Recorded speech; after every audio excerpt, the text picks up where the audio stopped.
Professor ইউনূসের সরকারের একটা বড় সমস্যা হচ্ছে যে তার কিছু ব্লাইন্ড স্পট আছে, মানে যে জায়গাটা অন্ধকার আর কি। সেটা হইতেছে এনজিও বায়াস। প্রফেসর ইউনূস নিজেও এনজিওর লোক, তাই এনজিওর লেন্স দিয়া উনি রাষ্ট্রকে দেখেন। এইটা উনার একটা লিমিটেশন। আপনি দেখবেন যতগুলো ডিজাস্টার করছে প্রফেসর ইউনূসের সরকার, তার সবগুলো আসছে এই এনজিও বায়াস থেকে, এনজিও লেন্স দিয়া রাষ্ট্রকে দেখার কারণে। এখন অনেকে কইবেন আপনি আবার প্রফেসর ইউনূস সরকারের সমালোচনা শুরু করলেন কেন? আমি কয়েকটা এপিসোড আগে বলেছিলাম যে প্রফেসর ইউনূস বুঝে হোক না বুঝে হোক, যদি ইন্ডিয়ান লাইন অনুসরণ করেন তাহলে ওনারে তো আমি ধরবো। শুধু আমি না, সারা দেশের মানুষ ধরবে। প্রফেসর ইউনূসের ক্ষমতার উৎস সাধারণ মানুষ। সাধারণ মানুষই উনাকে অকুণ্ঠ সমর্থন দিয়ে ক্ষমতায় রাখছে, কিন্তু এই সমর্থন তো আনকন্ডিশনাল না, শর্ত ছাড়া না। পাবলিকে দিচ্ছে সমর্থন, আর সেই সমর্থনের বলে বলিয়ান হইয়া হারকুলিস হইয়া উনার পররাষ্ট্র মন্ত্রণালয় পাকিস্তানের কাছে 1971-এর গণহত্যার জন্য ক্ষমা চাওয়ার দাবি তোলে। আর সেই নিউজটা যখন মানব জমিনে ছাপা হয়, সেইখানে প্রফেসর ইউনূস আপনার ছবি থাকে। আর বেকুবগুলা জানেই না পাকিস্তান তিনবার আনুষ্ঠানিকভাবে রাষ্ট্রীয়ভাবে বাংলাদেশের কাছে ক্ষমা চাইছে 1971-এর জন্য। একবার পররাষ্ট্র মন্ত্রণালয়ের লেভেলে, আরেকবার প্রাইম মিনিস্টার লেভেলে, আর একবার রাষ্ট্রপতির লেভেলে। মানে আর কয়বার ক্ষমা চাইতে হবে? আর একবার ক্ষমা চাইলে আপনার বা দেশের কি লাভ হবে? হাসিনার বুড়ি বয়সে অর্গাজম হবে, এছাড়া তো আর কোনো অবজেক্টিভ নাই এটা বলার। যাই হোক, এবারে আসি আজকের ইস্যুতে। আজকের ইস্যুটাও খুব গুরুত্বপূর্ণ। নারী বিষয়ক সংস্কার কমিশন তার রিপোর্ট জমা দিছে। তো প্রফেসর ইউনূস সেই রিপোর্টের কিছু অংশ ওনার ফেসবুকে শেয়ার দিচ্ছেন। এটা নিয়ে শুরু হয়েছে নানা সমালোচনা। প্রথমে বলি, এই কমিশন গঠন করা হয়েছিল 18ই নভেম্বর। জাতীয় ঐক্যমত কমিশনের আলাপ শুরু হয়ে গেছে এর মধ্যে, তারপরে এই প্রস্তাব জমা পড়ল। 18ই ফেব্রুয়ারিতে এই রিপোর্ট জমা দেওয়া উচিত ছিল হিসাব অনুযায়ী। তারপরে 2 মাস বেশি লাগাইছেন ওনারা। এই নারী বিষয়ক কমিশনের বিষয়ে প্রফেসর ইউনূসের মনে হয় খুব উচ্ছ্বসিত। ওই যে কইছি না ওনার এনজিও বায়াস আছে, সেই থেকে উনি বলছেন যে কয়টা করে ফেলা যায় তা দ্রুত করে ফেলতে হবে, আর পাঠ্য বইয়ের মতো ছাপায় বিলি করতে হবে। কোনো কমিশন নিয়ে প্রফেসর ইউনূসকে এত উচ্ছ্বাস প্রকাশ করতে দেখেছেন? দেখেন নাই। আপনি তো স্যার পড়েন নাই রিপোর্ট, না পড়ে বিলি করার কথা কইলেন। এটা ছাপায় বিলি করতে গেলে আপনার সরকারের লোকেরা মার খেয়ে ভুট্টো হয়ে যাবে, আগে সাবধান করে দিলাম। একটু সামাল কইরা স্যার। উনারা কামের চাইতে আকামে বেশি পটু। আর 2 নম্বর হচ্ছে ওনারা একেবারে বাংলাদেশের সমাজ, রাজনীতি, জনগণ, গণমানুষ এই সম্পর্কে কিছুই জানেন না। আপনি বলবেন এখানে শিরিনাপার মতো মুরব্বী আছেন, তাদেরকে আমি এই কথা বলতে পারি যে পারি স্যার। শিরিনাপা কইলেই সেটা অমৃত হয়ে যায় না। উনারে আমরা কিছু বলি না জাফরুল্লাহ ভাইয়ের সম্মানে, কিন্তু উনি একজন পার ইসলামোফোব মহিলা। আর এই কমিশনে যারা আছেন তাদের বেশিরভাগই তাই। উনাদের মিশন হইতেছে নারীর কান্দে বন্দুক রেখা ইসলাম কোপানির রাজনীতি করা। আপনাকে এক্সাম্পল দিই। নারী কমিশন বলছে ধর্মীয় আইন মেনে চলা বাধ্যতামূলক জন্যে নারীদের প্রতি বৈষম্য হচ্ছে। আপনি নিজেই শেয়ার দিয়া কইছেন ধর্মীয় আইন অনুসরণ করা যে কোনো ধর্মের অনুসারীদের জন্য বাধ্যতামূলক। ধর্মের অনুসারীরা তো আনন্দ চিত্তে সেটা অনুসরণ করেন এবং মেনে চলেন। কেউ যদি দাবি করে ধর্মীয় অনুশাসন মেনে চলার জন্য বৈষম্য হচ্ছে, এটা খুবই বাজে অনুসিদ্ধান্ত। এর অর্থ হচ্ছে ধর্মীয় আইন মানা যাবে না, আর চূড়ান্ত মানে হচ্ছে ধর্ম থেকে দূরে থাকতে হবে। এটাই স্যার বাঙ্গু সেকুলারদের চুলকানি, আর এই চুলকানিকে আপনি প্রমোট করেছেন। এই কমিটি প্রতিনিধিত্বমূলক না, বাংলাদেশের আপামর নারীদের অংশগ্রহণ নাই এই কমিটিতে, যারা সংস্কারের নামে ধর্মীয় আইনের বিরুদ্ধে কৃপান তোলে বাংলাদেশের মানুষ তাদের সংস্কার প্রস্তাব ছুঁড়ে ফেলে দেবে। আবার দেখেন, যৌনকর্মীদের শ্রমিকের মর্যাদা দেওয়ার কথা বলছেন। ওনাদের মাথায় যে কোন দেশ থাকে আদর্শ হিসাবে জানি না, হয়তো পশ্চিম থাকে।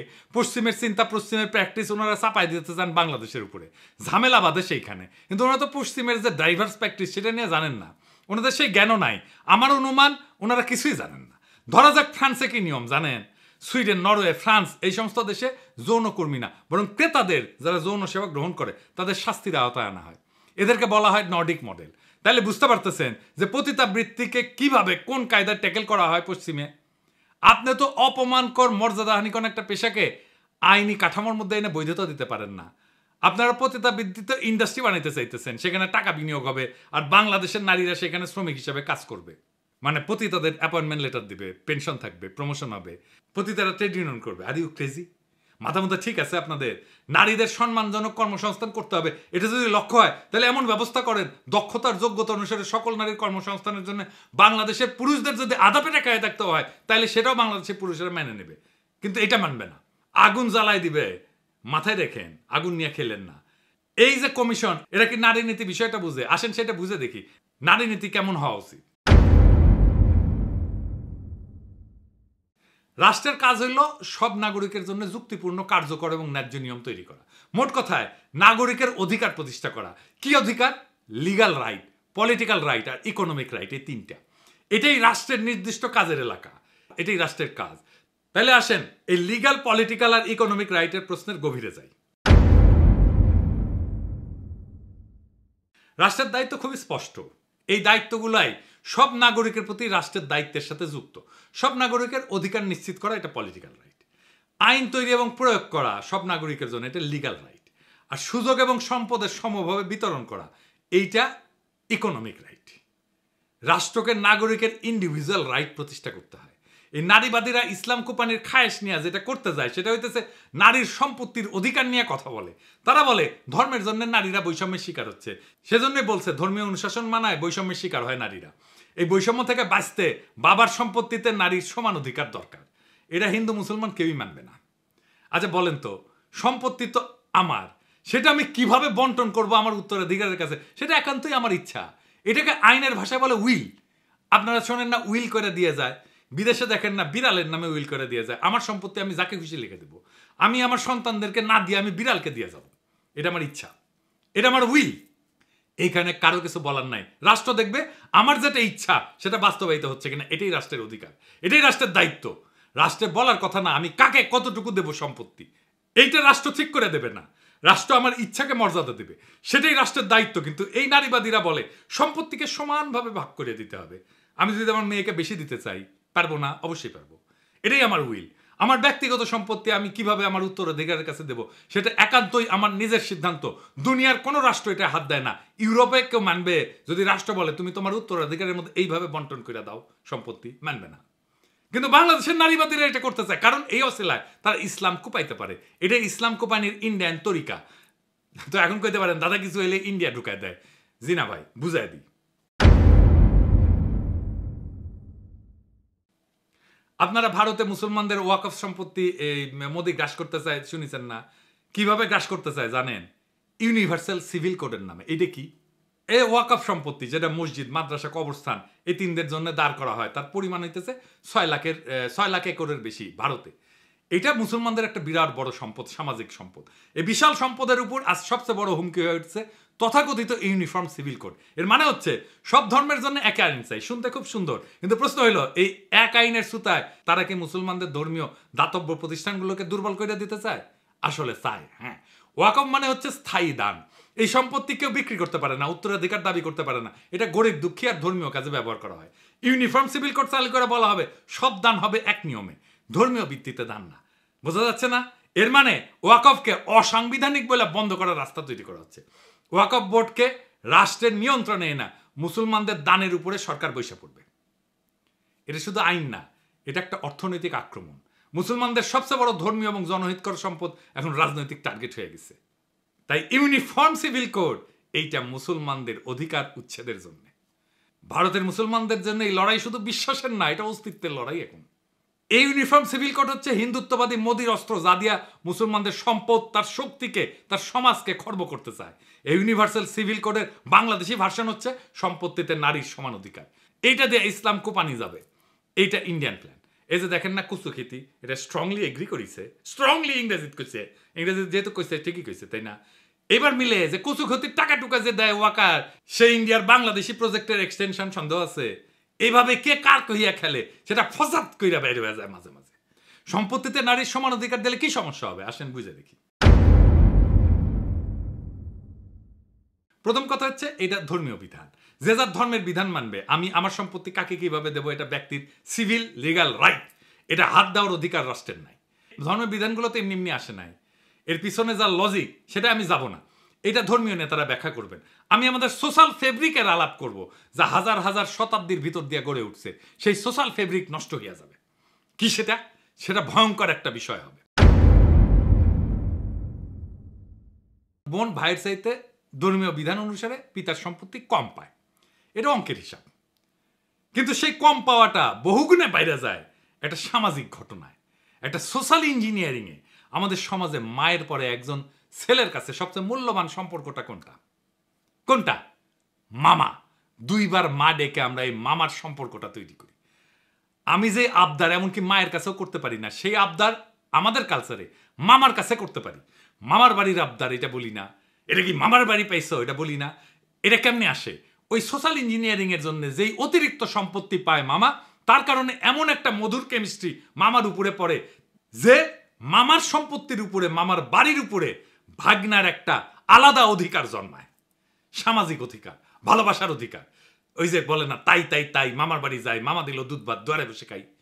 তারপরে ওই যে আই ছেলেরা আই মেয়েরা ফুল তুলিতে যায়, ফুলের মালা গলায় দিয়ে মামার বাড়ি যায়। মামার বাড়ি মধুর হারি, মামা ভাগ্নে যেখানে আপদ নাই সেখানে। এই যে মামা আর ভাগ্নের কেমিস্ট্রি আমাদের সমাজে এটা আর কোথাও পাবেন না। কাকার সাথে এই কেমিস্ট্রি হয় না কেন?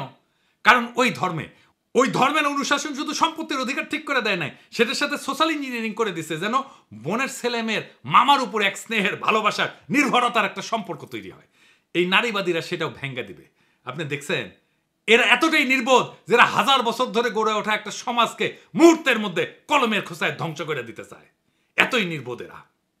প্রফেসর ইউনূস মাঝে মাঝে ভুলে যান উনি কোথায় থেকে ক্ষমতা পেয়েছেন, ওনার ক্ষমতার উৎস কি। আমরা এটা উঠে ওনাকে মনে করে দিতে চাই।